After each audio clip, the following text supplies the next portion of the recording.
Welcome to CP Newsroom. I'm Nicole Lamenzi. Americans have been keeping a close eye on a case coming out of Ferguson, Missouri, a city of about 20,000 in St. Louis County. The city has been rocked by the fatal shooting of an 18-year-old man by a police officer. That young man, Michael Brown, was unarmed at the time and, according to witnesses, had his hands in the air as he was hit by several bullets. St. Louis rapper Thi'sl is among those who have been on the ground in Ferguson calling for justice in what many see as another callous killing of an unarmed black man by law enforcement. Thanks, Thi'sl, for joining us. I appreciate you guys having me on. I'm happy to be a part of it. Of course. So first off, tell us a little bit about Ferguson. What kind of city is it? The funny thing is, Ferguson is, when you live in St. Louis, we consider everything St. Louis. So in our brains, it's not too often that we differentiate, with Ferguson or Dalewood or any of those county municipalities. But in St. Louis, especially for the urban community, and even for some, when I say, well, urban black community, but even for some Caucasians, the county areas like Ferguson and Dalewood are always known to have stricter police. Like, those are the areas when you go in, if you don't have your seatbelt on, you put on your seatbelt, you start driving slow, all of that. Like, you make sure everything legit, which should be the case anyway. But those are the areas that you go to that you make sure everything is okay, because the law is usually a little stricter. But in Ferguson in general, it's one of those places, like most cities and inner cities now, with gentrification and people separation. You got one part of Ferguson on the west side that has a farmer's market, like nice little set up downtown-y, like little things going on. But when you cross over to the other side of Ferguson, it's a whole nother story. That's the part where more Section 8, low income, like families at apartment complexes and things of that nature. And so it usually tends to be the area on that side that gets more police patrolling. I see. And government-wise, too, and even with the local police force, the city is predominantly black, but the government it seems, is pretty much wholly led by white residents. It's all led by white people, which I found fascinating when I just learned that myself, because, like I said, when you go to the part of Dalewood that is on the side where the African Americans live, and that's the bulk of people out there. But we all know that the government officials, even the chief of police, is voted in. So traditionally, especially young African Americans, we're not known to vote. And so when it's time to go vote, the people voting, they're going to vote people in the office.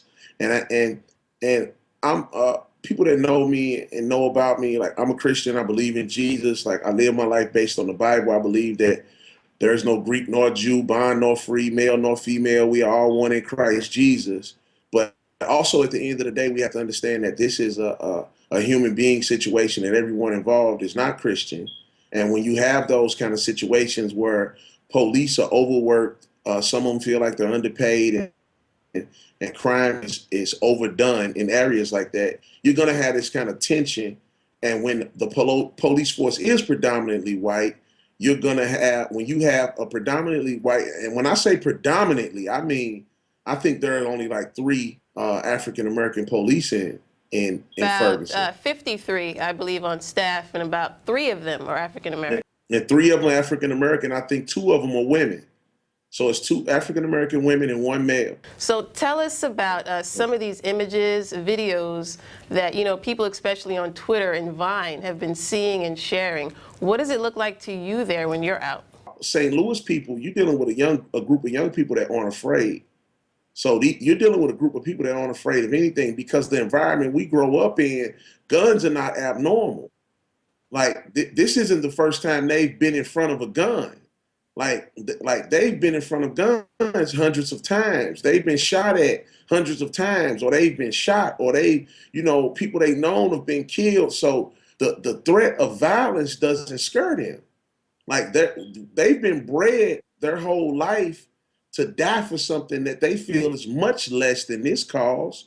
So now that they feel like they have a cause that's really valid, they're not afraid when the police show up with guns and jump out in force. So it actually entices them more.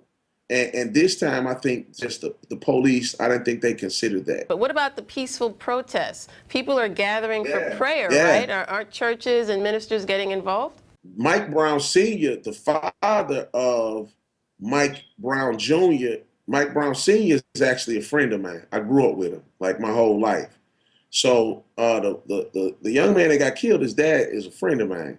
So we were going over to the visual to support him, but I was going through at the same time to drop off waters that we had bought to give to the peaceful protesters.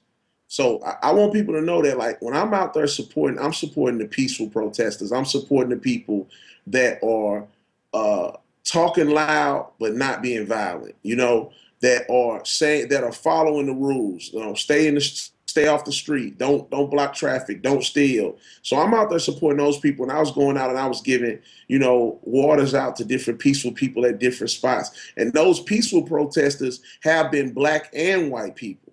You know, the news is going to show what they want to show, but I haven't seen too many times that it's been shown that there are black and white people out there protesting peacefully, you know. So we made it to one spot. By the time we made it there, and the police swooped up and they formed the line, and so we kind of got stuck there.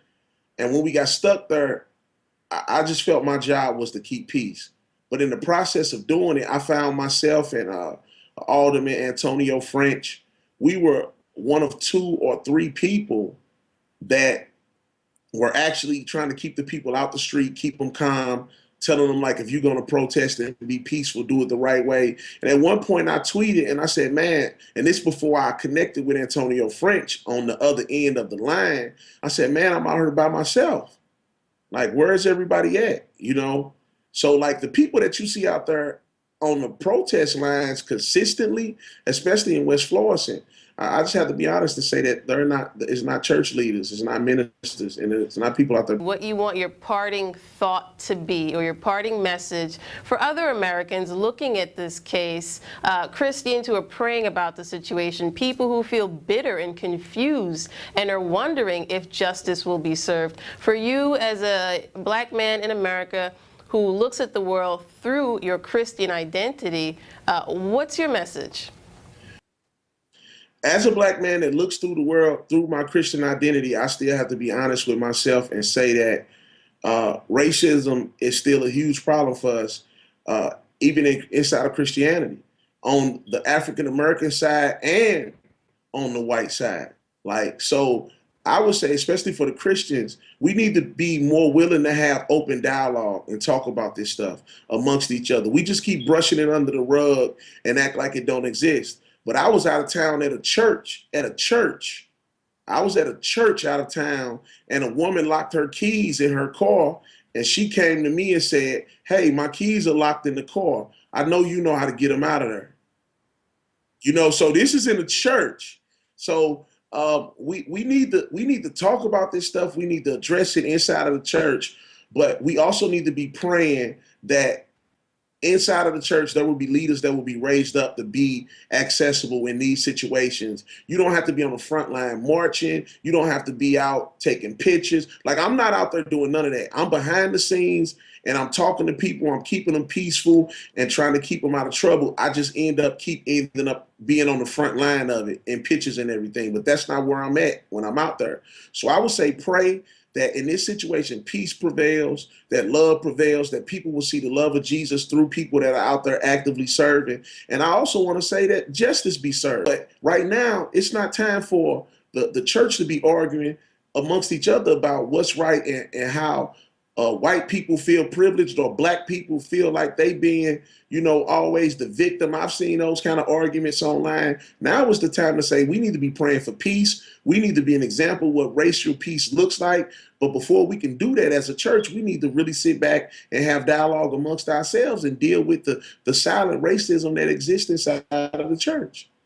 But this is not This issue is about Yes, justice. definitely. No one will argue about that. And, you know, we just want to caution, no details about the investigation have been revealed yet. The police officers say, yes, Mike Brown was wrestling with the officer who shot him, and there are many witnesses who discount that story and say there was no wrestling. He was shot, arms in the air. So it's probably going to be a while before the decision comes out or the result of the investigation comes out. And in the meantime, we're sure Ferguson people will be in the street protesting, praying, and looking for justice. We thank you, Thi'sl, for your input, for letting us know what's going on and what's on your heart. And we thank you for tuning in to CP Newsroom. If you have any questions, comments, or concerns, please write to us at cpnewsroom@christianprost.com. Take care and see you next time.